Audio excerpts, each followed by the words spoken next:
Hi friends. അപ്പം നമ്മുടെ ഈവനിങ്ങിൽ നമ്മുടെ നമുക്കൊരു സ്പെഷ്യൽ ഫുഡ് ഉണ്ടാക്കാനുണ്ടല്ലോ. നമ്മുടെ കപ്പ ബിരിയാണി കോഴിക്കോട് സ്റ്റൈല്. അപ്പോൾ നമ്മുടെ കപ്പയൊക്കെ റെഡി ആയിട്ടുണ്ട് കേട്ടോ. അപ്പോൾ നമുക്ക് കാണണ്ടേ നമ്മൾ നല്ല അടിപൊളി കപ്പ കേട്ടോ, നല്ല സൂപ്പർ കപ്പ. ഇനി നമുക്കിത് കൊത്തി അടുപ്പത്ത് വെക്കണം. അപ്പോൾ അതിനുള്ള എല്ലാ കാര്യങ്ങളും നമുക്ക് ചെയ്യണം. നമ്മുടെ കപ്പ നമുക്ക് കൊത്താവേ.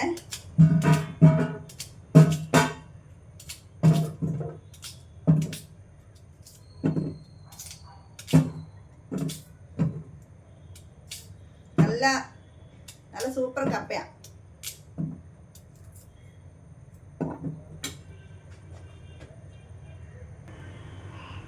ഹായ്, നമുക്കേ കപ്പ ബിരിയാണി ഉണ്ടാക്കാനുള്ള മസാല ഇതെല്ലാം ഒന്ന് വറക്കണം.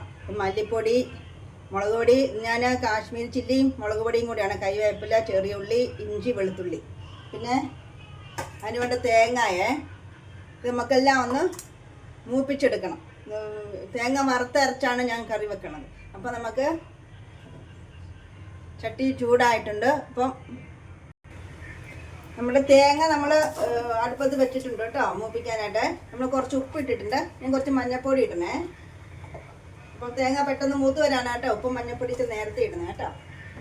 അതിന് ശേഷം നമുക്ക് ബാക്കി മസാലകളെല്ലാം ഒന്ന് ഇട്ട് മൂപ്പിച്ചെടുക്കണം.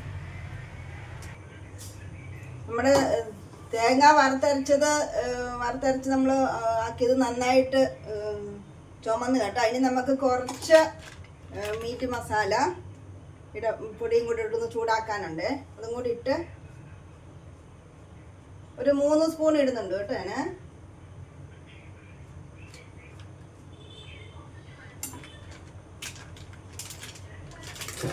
പിന്നെ ഏറ്റവും അവസാനം നമുക്ക് എല്ലാം ആയിക്കഴിയുമ്പോൾ ഒരു കുറച്ച് സ്പെഷ്യൽ മസാലപ്പൊടി ഇടാനുണ്ട്. അത് നിങ്ങൾ കാണിച്ചത് ഞാൻ എന്തൊക്കെ എടുക്കണം എന്നുള്ളത്. നമ്മുടെ മസാലപ്പൊടി നന്നായിട്ടായി. ഇനിയിപ്പോൾ ഇതൊന്ന് തണുക്കണേ. തണുത്തിട്ട് വേണം നമുക്ക് മിക്സിയിൽ അടിക്കാൻ. നമ്മുടെ മസാലയൊക്കെ തണുത്തു. ഇനി നമുക്കിതൊന്ന് മിക്സിയിൽ അടിച്ച് സെറ്റാക്കി കൊണ്ടുവരണം കേട്ടോ.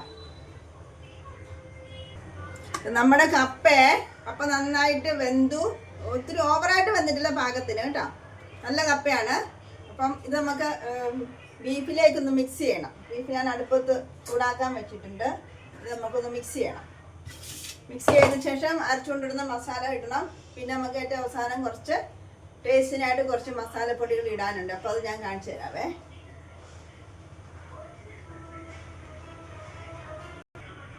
ഇത് നമ്മുടെ മസാല നമ്മൾ അരച്ചു കേട്ടോ. തേങ്ങ എല്ലാം വറുത്തരച്ച മസാലയാണ്. ഇനിയിപ്പോൾ നമുക്ക് ഇതിനകത്തോട്ട് ഇടാനുണ്ട്.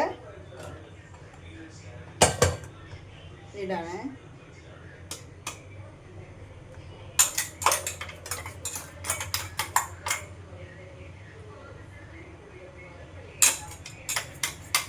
ആവശ്യത്തിന് വെള്ളമുണ്ട്. നോക്കിയിട്ട് വേണേ നമുക്ക് ഒരു 1/2 ഗ്ലാസ് ചൂടുവെള്ളം വേണമെങ്കിൽ ഒഴിക്കാം. ഒന്ന് ആവി കയറിക്കോട്ടെ. നമുക്ക് ഏറ്റവും അവസാനം ഇടാനുള്ളൊരു കുറച്ച് മസാല, ഗരം മസാലയാണ്. അത് കുരുമുളകുണ്ട്, പട്ടയുണ്ട്, ഗ്രാമ്പുണ്ട്, പെരുംജീരകം, ഏലക്ക. ഏറ്റവും അവസാനം ആണ് നമ്മൾ ഇടുന്നത് കേട്ടോ. എന്നിട്ട് പിന്നെ നമ്മളൊരു 10-15 മിനിറ്റ് അടച്ച് വെക്കണം. എന്നിട്ടാണ് നമ്മൾ കഴിക്കേണ്ടത്. അപ്പോൾ ഇതിൻ്റെ ടേസ്റ്റൊക്കെ കറക്റ്റ് ഫുഡിൽ കിട്ടണമെങ്കിൽ, കപ്പ ബിരിയാണി കിട്ടണമെങ്കിൽ നമ്മൾ ആദ്യം ഒന്നും ഇടരുത്. ഏറ്റവും അവസാനം എല്ലാം സെറ്റായതിനു ശേഷം, എല്ലാം കഴിഞ്ഞാൽ ഏറ്റവും അവസാനം ഇടുക. കുറച്ച് സമയം അടച്ച് വെക്കുക. അപ്പം നമ്മുടെ ഇതും കൂടി ഇട്ടിട്ട് കാണിക്കാം കേട്ടോ. അത് നമുക്ക് വറക്കണം. വറുത്തന്നായിട്ട് ചൂടാക്കിയിട്ട് പൊടിച്ചിട്ട് വേണം ഇടാം. നമ്മുടെ ആ അവസാനത്തെ നമ്മൾ ഗരം മസാല പൊടി കല്ലിലാട്ടോ പൊടിച്ചത്, മിക്സിയിലല്ല കേട്ടോ. കല്ലിലാണ് പൊടിക്കുന്നത് കേട്ടോ. ഇപ്പം പൊടിച്ച് നമുക്കിത് ഇടാം.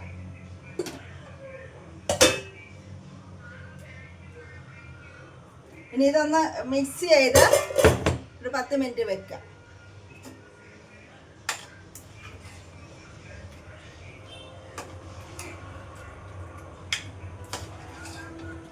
കുറച്ച് കഴിഞ്ഞ് നമുക്ക് ഉപ്പൊക്കെ ഇട്ടിട്ടുണ്ടായിരുന്നു കേട്ടോ. നമുക്ക് പാകത്തിന് ആ ഉപ്പൊന്നൊക്കെ നോക്കാം.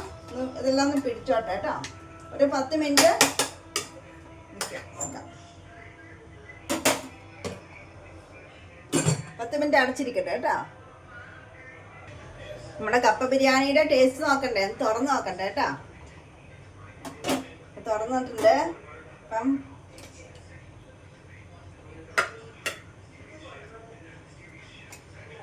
കഴിച്ചു നോക്കാം.